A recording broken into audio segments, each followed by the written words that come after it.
Kaixo, Zermodos. Hello my dear friends, how is it going? I'm Ari Theriger and today I'm going to talk a little bit about an absolutely outstanding finding from last year's summer in northern Spain, in Navarra to be more precise. The so-called Hand of Irulegi, a bronze hand that contains the oldest written record of the Basque language, Euskara. It's the proper term for the Basque language, right? Well, an inscription on a bronze hand consisting of 5 words and placed on the door of the house for protection or as a protective charm, and is the oldest and longest text in Basque known to this day so far. Well, I wasn't planning on doing this video, but since I've been waiting on the reports from this archaeological intervention, which sadly ended, just to make it clear, I didn't take part in this project, but I had 2 friends and colleagues who were in there, so I was really waiting for this and the reports on this archaeological intervention, and I take the opportunity to do this video and share information about this absolutely outstanding finding. So, my apologies, all other videos I've done will be rescheduled as well as the ones I have promised you, don't worry. I also take the opportunity to say that it is good to be back to the same old place, as you have probably noticed, obviously. 3 months ago, the house was pretty damaged by a storm. Unfortunately, these things happen, but we have managed to fix quite a bit of it. Bathroom still has a huge hole and the cold mercilessly enters the house. I can see the outdoors. I'm actually recording this video on the day of the first snows up north in the country, late autumn. Here right now is -3 degrees, and for someone sitting on the same place getting the cold from the outside isn't good. But anyway, this isn't about me. It's just good to be back, very good. Now, a 2,100-year-old bronze hand was recovered from Mount Irulegi in the Aranguren Valley in Navarra, Spain. It isn't just the oldest and longest text in Euskara, but also the first documented written evidences of the Basque language, Proto-Basque language, right? I will show you the inscription on the screen so that you have a better understanding. The first word, which is Zorioneko, can be clearly distinguished there. So it has been interpreted as a ritual epigraph based on the context where this bronze hand has been found, on the threshold of a residential building.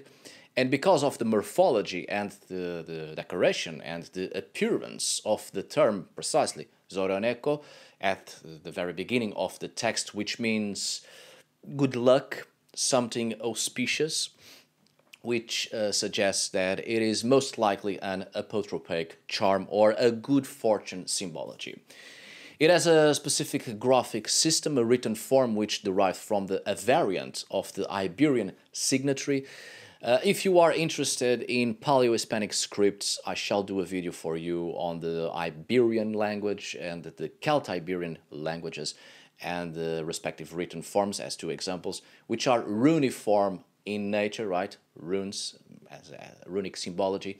So for those of you who are also interested in runes and runology, this may prove to be useful because we are in the presence of runic written forms from the Iberian Peninsula, which are far, far older than the runes found and used in Scandinavian context.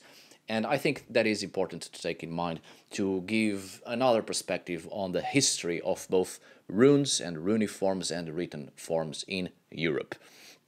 But although this is an inscription here on the screen using a variant of the Iberian signatory, as I said, it is to express the Basque language and not the Iberian language in a chronology from the beginning of the 1st century before the Common Era. As Paleo-Hispanic scripts and as runiforms of the Iberian Peninsula goes, this is actually a rather late inscription, but still about practically 300 years before the earliest runic inscriptions found in Scandinavian context, in Denmark, to be more precise. There are thousands of Iberian runiforms that date to 3,000 to 400 years ago, 3,000 to 4,000 years ago, sorry. Some proto-runic forms already shows us that such written forms were already developing in the Iberian Peninsula during the Neolithic, in western Iberian Peninsula along the Atlantic, right? Such is the case of the Alvo runes or runiforms, where it is nowadays Portugal, dating back to circa 4,000 before the Common Era. But let's not drift away from the main subject. But it's just so you have an idea of how history has been tampered with and quite often either expressed from a biased perspective or not expressed to the public at all. But anyway, this is an important finding because I'm not sure if you are aware. Of course you are aware, obviously. You're probably aware of this, of the enmities and very violent outcomes and racism towards the Basque people from the part of the Spanish through history. The Basque people and country has progressively been victim of xenophobia, racism. They have lost territory, they have lost their identities. They do not have the freedom they wish. The Basque witch trials have been especially brutal, so in terms of Basque history, it has always been in the shadows, if you take my meaning, or not mentioned at all, completely muffled. In fact, on the part of the scientific community, the Basque people were considered illiterate in antiquity, and it was thought that they did not use writing or any written forms except to mint coins. So through this discovery, and in this sense, this discovery is at stake that sheds light on Basque culture. Hence, one of the reasons why I wanted to make this video, which is because it is important that racism and stereotypes end for good, and that these people can have access to knowledge about their own history. Therefore, as previously stated, the hand of Irulegi dates from the 1st century before the Common Era, very late Iron Age in the Iberian Peninsula.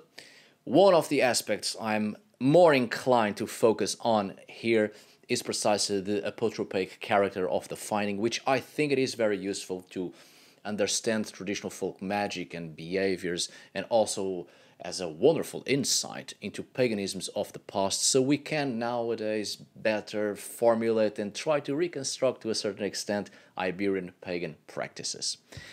As I said, Zorioneko, good fortune, this is the first of the 5 words that could be deciphered.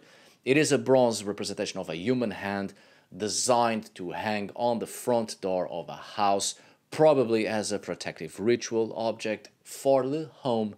So we are faced with traditional folk practices towards the domestic environment, right? The hand has been found in the excavations that are being carried out in the town of Irulegi, Valle de Aranguren, the Aranguren Valley, inhabited between the middle of the Bronze Age, 15th to 11th centuries before the Common Era, and the end of the Iron Age, 1st century before the Common Era. Now, the piece in question is a bronze sheet, a thin blade of bronze, if you take my meaning. The blade is smooth on the palm side, but on the dorsal side it represents, it presents a morphology or shape of the nails, although those corresponding to the ring, middle and index fingers have not been preserved due to their fragility, unfortunately. The inscription consists of 5 words, 40 signs or symbols, runiforms, runic symbols, distributed in 4 lines. The graphic system used to write the text belongs to the Iberian system, as I said before, but it presents some characteristics that lead to classify it as a specific system of the Basque territory, classified as the Vasconic language, to be more precise. The presence of a symbol similar to a T is already enough to speak of its own Vasconic writing system, since such a sign is not contemplated in Iberian language of the Iron Age. In other words, these people of this particular historical and geographical context used the Iberian semi-syllabary writing system. They adapted it, including their own signs to represent their own language sounds, right? Well, the exact same thing Scandinavians of the Iron Age did when the Latin script was introduced to them by the Romans, or via the Romans, and they have adopted the signs adapted them, making a few alterations and including their own signs to represent their own language and sound values, giving rise to the Scandinavian runes as we know them.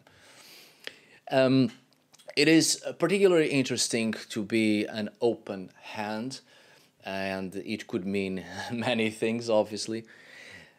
Since it is an apotropaic object for protection, the open hand could emphasize that it means to stop evil spirits from entering. But I think that would be a rather poor and lazy interpretation. Hands are an expression of body language as well as used to emphasize particular messages when we talk, right? The movement of the hands, the fingers. When we express ourselves with our voice, we usually move our hands, emphasizing with their movements what we express with our voice, especially when what is pronounced we really want to convey the truth and seriousness of the message, the warning, and fervently demonstrate the intentions. And without thinking, I'm doing the exact same thing right now. I'm always doing that.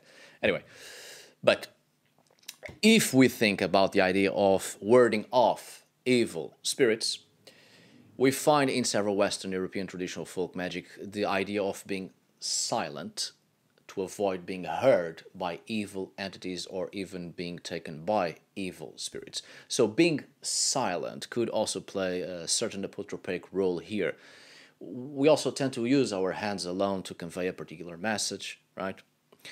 Or gestures and visual signs that express a variety of emotions without speaking the words out loud. I'm sure you have also noticed that the hand of Irulegi is a right hand, the right side in many spiritualities, and we see this particular idea very rooted in European occultism is often considered to be the beneficial side, the benign. Later on, Christianity would make use of this idea, and it is the right hand that is used to bless someone. The Pope blesses by moving his right hand, making the sign of the cross. Religious and monarchic figures holding the right hand to be kissed as a sign of reverence and humbleness before the figure of authority. You get the point. But it's not just Christianity, obviously. The hands that appear painted inside many Paleolithic caves, not just human identity, but individual identity, to make our presence felt and registered, our story. Caves being our first sanctuaries, and quite possibly handprints on cave walls, mark the identity of those who have either passed through an initiatory ceremony or rite of passage, or the very hands or the handprints of those who held the religious rites, the ancient priests and priestesses presiding over these archaic temples or sanctuaries. The hand could also be a welcoming sign. We only know about the first word for now, good fortune or good luck or a positive auspicious element. A welcoming sign at the door of one's own house if people come in good faith with good intentions, but if not, a warning sign perhaps establishes the consequences. As you can see, I am taking the opportunity to explore this a little bit and deliver my own interpretations because in the future, when the inscription has been deciphered, hopefully, I want to know how close or how far I was to the main idea that has been expressed in this object when it was made, and what may be the actual message, meaning, and function for which it has been made. Of course, I might just make a damn fool of myself. It's always a risk. Right, it must be explained that the text is written in a semi-syllabary form, like all the Paleo-Hispanic scripts that exist in the Iberian Peninsula, and like all the derivatives of Phoenician and Greek as well.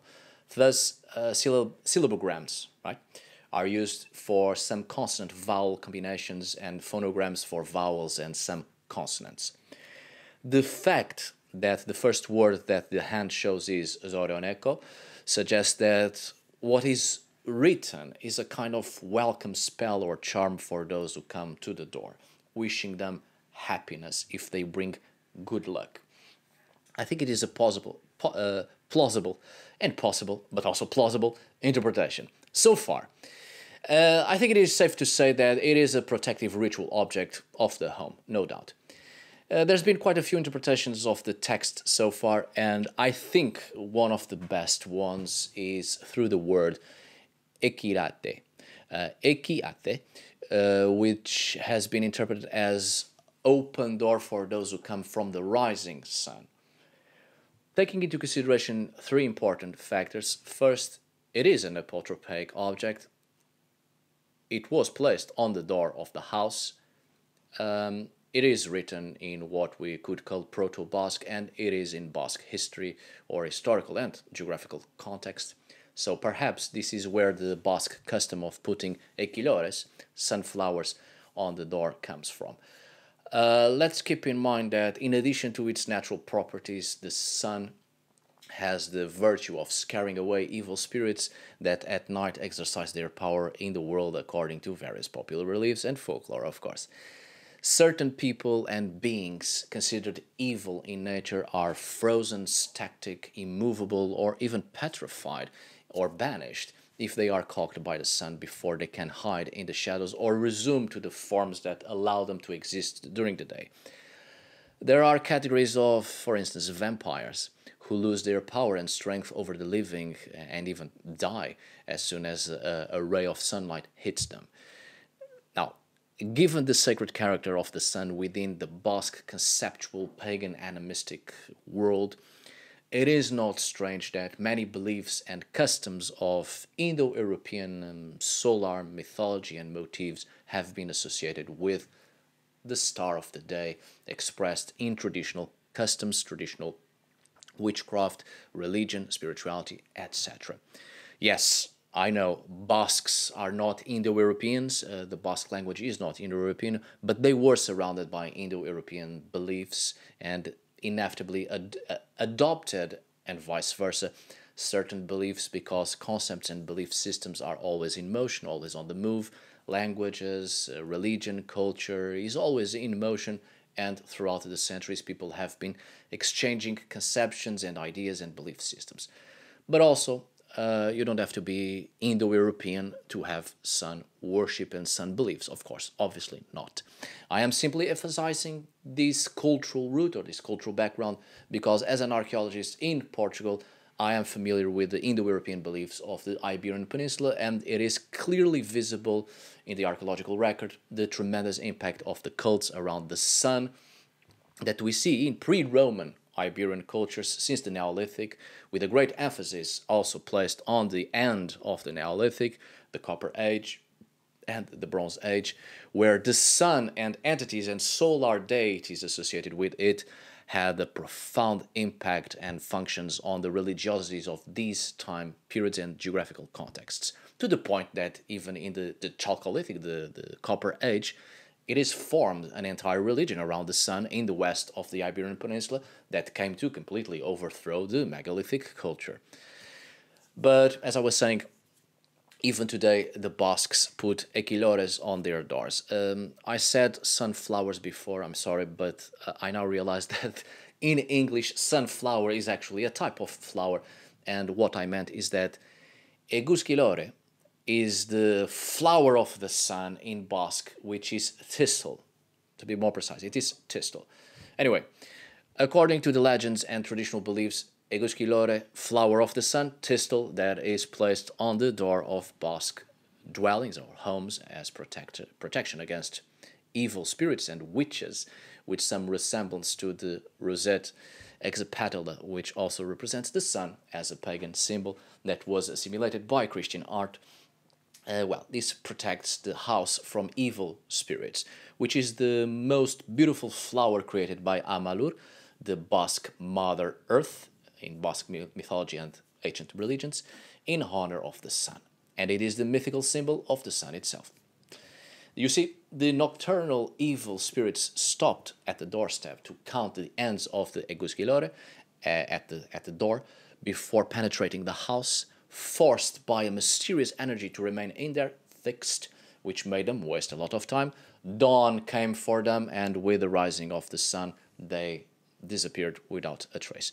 It reminds me of The Hobbit and the case with the trolls. This pagan custom lasts today, and there are many Basque homes that still place egusquilores on their portals and doors. In other words, it is a protective amulet against bad omens. So, through this hand, the finding address here in this video, we could be in the presence of these ancient mythical and religious conceptions and belief systems, Basque belief systems. The hand of the deity of the sun or the flower itself resembles a hand with many fingers, perhaps of the Mother Earth goddess. And this apotropaic charm welcomes the living and those who come with good intentions, and on the other hand, it wards off evil entities and those who come with bad intentions, for it is the blessed hand of the sun itself.